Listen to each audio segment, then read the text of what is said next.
somehow, for my first proper job in the industry, I managed to blag my way into the BBC. On paper, it was everything that most young filmmakers would dream of. I was working at a really prestigious company, I was working with celebrities, I was shooting cool content, but in reality, it was absolute trial by fire. It burnt me out within 6 months, and I took away so many lessons that I still carry with me today. So I want to take you back and tell you about my time there and about what I learned and what I probably should have known before stepping into that world. Before I tell you about the job itself, I need to kind of tell you how I ended up there in the first place. I'm fully self-taught. I didn't go to film school. I actually studied psychology at university. And whilst there, I found my passion for filmmaking through the Film Society and ended up doing a few music videos, a few short films, just trying lots of things and failing a lot. So when I left uni, I was constantly looking at job postings in the industry, and one came up for this production company that worked on a BBC music show. It was like Top of the Pops, but for kids, and it was live on a Friday night and was kind of 50% pre-recorded VTs and performances and 50% of the live show kind of combined together on a Friday night. And it was a shooter editor position. So I applied. Well, you got nothing to lose, right? And somehow got an interview. Brilliant. And then at the interview, they gave me a test edit to do. Now, luckily, editing was one of my real strong suits at the time. It was probably the thing I was most confident in. And all I needed to do in this test edit was match the style of video that they'd already done. And I was quite good at that. I could look at something and kind of make it look and feel the same way as something else felt. And that got me the job. But I was very much thrown in at the deep end right from the word go, because I'd never really shot much myself before. And I had about 3 days of training with the outgoing shooter editor, and then was just sort of left to it. And I'd never operated a camera properly. I'd never done lighting properly. And you add on top of that the fact that the work pace was intensely fast because you're working to a Friday deadline.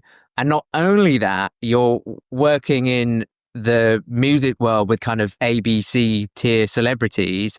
So you're completely at their beck and call in terms of their demands. And as a 21-year-old filmmaker, and this was his first job in the industry and he didn't know what he was doing, being thrown in to be the only person on set recording live performances and interviews and things was insanity. I had no idea what I was doing. So because the shows would go out live on a Friday night, I might get a call on a Thursday evening after I leave work saying that Ed Sheeran has popped into the BBC and he's free to do a quick interview for the show.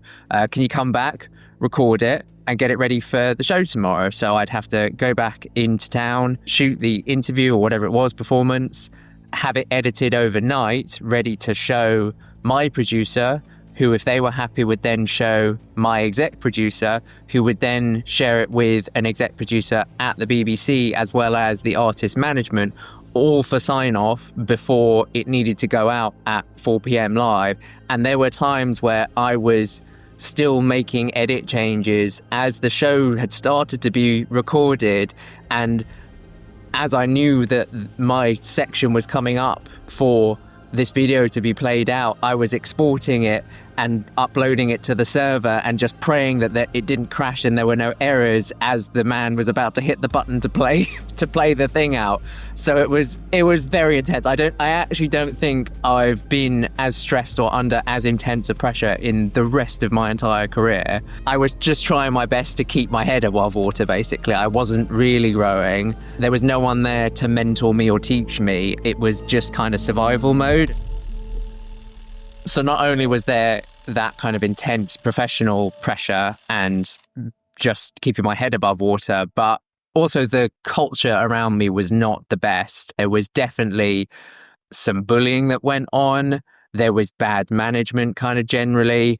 There was belittling. There was a lot of anger and frustration, and so didn't have anyone there to help or guide me or support me. So spread that over, a 6-month period of a series of that show. And by the end of it, I was not only burnt out, but I had zero confidence in my own ability to shoot or edit anything. It was so bad that I didn't pick up a camera again myself for maybe 7 or 8 years after that period. I always worked with cinematographers just because I had lost all my confidence in being able to shoot something myself. Yeah, it was not fun, but there were some really valuable lessons that I learned from that entire experience.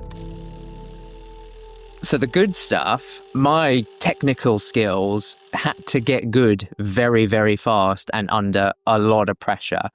And by the end of it, I did know how to edit and shoot very, very quickly under a lot of pressure and just get something out. Although it was something I was never happy with and was something I was never proud of, it came out in the end. And I think the takeaway for you guys for that is that I think you do always need to go through some kind of pressure cooker situation, because otherwise when you are on set and dealing with pressure, you won't know how to handle it. And I'm not saying go through quite the extensive experience I went through or that was entirely healthy, but I do think you need some stress and some pressure to be able to know how to deal with that and still perform at a good level. Another good thing is it taught me kind of firsthand about working in hierarchies and systems and going through multiple rounds of feedback and dealing with producers and exec producers and managers and labels and all those kind of things. And I think that's something that everyone's going to have to learn to deal with in this industry, whether it be direct clients or managers and producers. You are going to have to get feedback and you are going to have to work within these systems. And so it gave me a very in-depth experience of seeing some of those systems, and quite a complex and multi-layered one. And I think that's a really good key takeaway to learn as well, is that if you've kind of been in isolation during the period and never experienced feedback like that or working within kind of creative systems like that, it's something that is really valuable to get to grips with and to understand how you can still kind of achieve what you want to achieve with your creative project whilst working within those systems and dealing with different kinds of creatives and different kinds of people within those hierarchies. And I think the last kind of really good thing it taught me was the value of when to walk away from something. It was really scary handing in my notice for that job. It was the first job I'd ever quit, but it also had, a prestigious name attached to it. And to kind of anyone on the outside, it might have seemed a little bit silly. And there was definitely a lot of pressure to remain there. All of the fears of, what if I never get another job again? What if I never progress within the industry kind of as far as I've made it now? What if this was a fluke that I got this job and I'm not going to get another one? And obviously I've gone on to do a lot of things that I'm much happier with and have gotten to a place I'm much happier with. So that was all just kind of nonsense that I was telling myself. So there was this huge value in knowing that you'll be okay. There'll be other opportunities out there, and it's not good to stay somewhere that is draining your confidence. And, I'm sitting here thinking about all this, and I'm thinking, someone might ask, were there red flags? Like, did you know it was going to be like this? Could you have predicted it? Could you have stopped it? Could you have done something different? And I think there were some small red flags. I kind of knew during the interview the kind of culture that it probably was going to be, the kind of people that were there, probably not to the extent that it turned out to be, but there were little alarm bells going off. But I weighed up the risk and reward and made that choice myself. Getting my foot on the ladder at a place like that was worth it in terms of the future of my career and having to deal with the repercussions of being in that sort of environment, which I'm not saying is okay at all. It was not okay, that environment, and it's not okay for environments to be like that and to wear people down like that. But I made that choice, and I'm definitely who I am and the filmmaker I am, and have gone on the path that I've gone on because of it. And I'm not saying that anyone has to or should have made the same choice I did.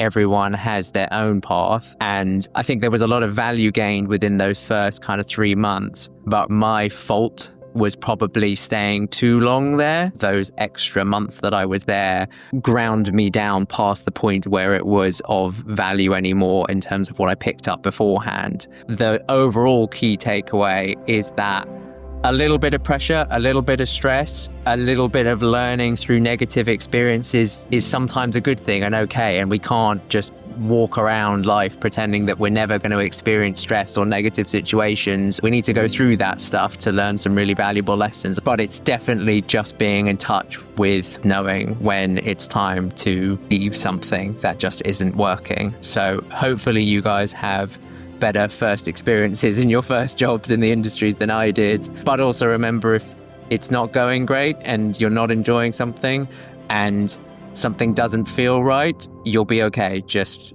walk away, find something different. Everything will be okay.